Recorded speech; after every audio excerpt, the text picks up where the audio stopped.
This is All Out Politics, news, debate and opinion from the heart of Westminster. We're talking about NATO, which is meeting today, and NATO's Secretary-General has said the alliance is active, agile and delivering.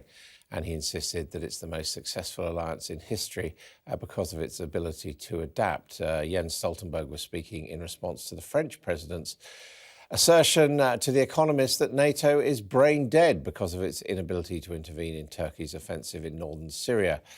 So what does the future hold for the organisation? I'm joined now to discuss that by Nile Gardiner. He's a Conservative commentator who was an aide to Prime Minister Margaret Thatcher.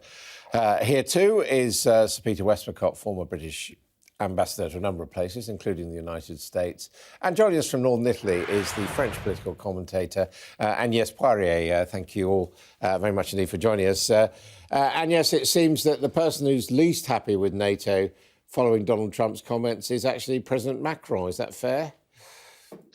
Well, he is a young and very energetic French president who wants to provoke, but not only provoke in an empty way, but also to stir a new discussion. We know there's a problem with NATO. We know there's a problem with the world order that the President Trump has shaken a few years ago, and is only reacting to the fact that suddenly President Trump and Turkey are turning their back. More than that, actually, Turkey is attacking our allies, the Kurds, who have waged the war against ISIS. So it's just putting it on the table. It doesn't want it to be swept under the carpet, and I think that's a good thing.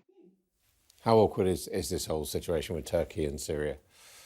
Well, I think it's a highly complex situation, and I think that Emmanuel Macron has made some good points actually about the Turkey-Syria situation.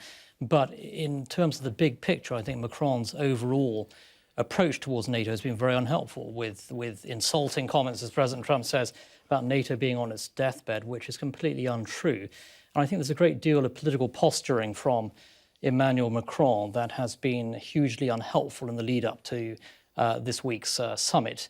And let's face it, I think that Emmanuel Macron, he doesn't invest enough in France's defence. It's below the 2% of GDP agreed mark. Also, Macron is not necessarily rolling up his sleeves with regard to Syria. We don't see thousands of French troops pouring into Syria.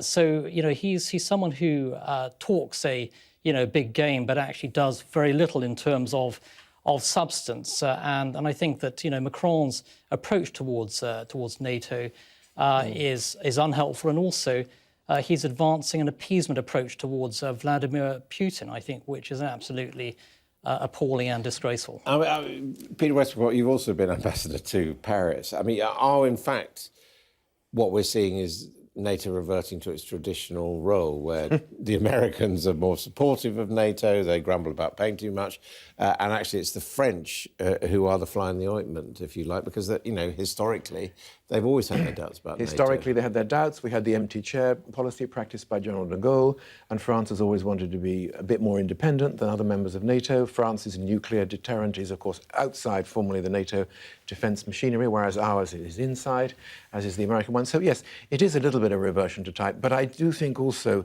that the green light that President Trump gave to President Erdogan of Turkey over, you go after the Kurds in northern Syria if you wish, was something which went down pretty badly in the alliance, because people have worked with the Kurdish fighters, 11,000 fatalities on their side, against Daesh.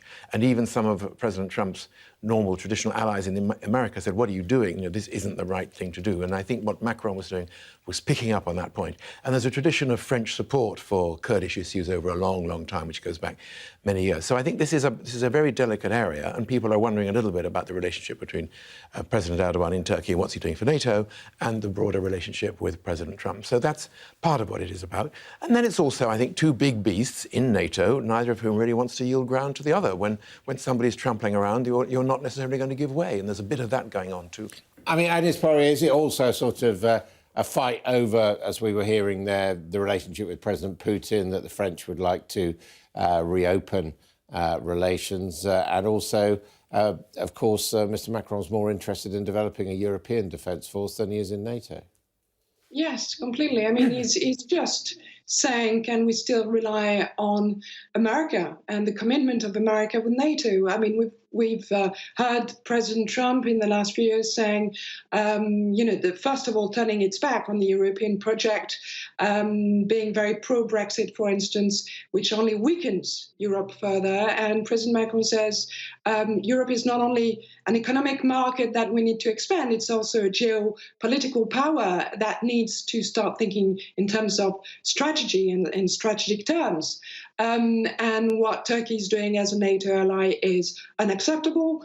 Also, to go back on what has been said about, Macron lacking substance. Well, there are a lot of French troops, and France is alone in Mali. And last week it lost 13 soldiers. So France is very much a big a military power within Europe, and the European defense project is very much on the table. But of course, Angela Merkel is on the way out, so that leaves Germany slightly weaker, and of course Brexit is not doing much for the British political stability or even British standing on the international stage. So it's not very good for Europe. Macron is the only energetic. Can we therefore still rely on America? I mean, clearly Agnes has her doubts. Of course we can, and we've seen very robust US leadership of the NATO alliance. There are now more US troops on the ground in Europe today than there were 3 years ago.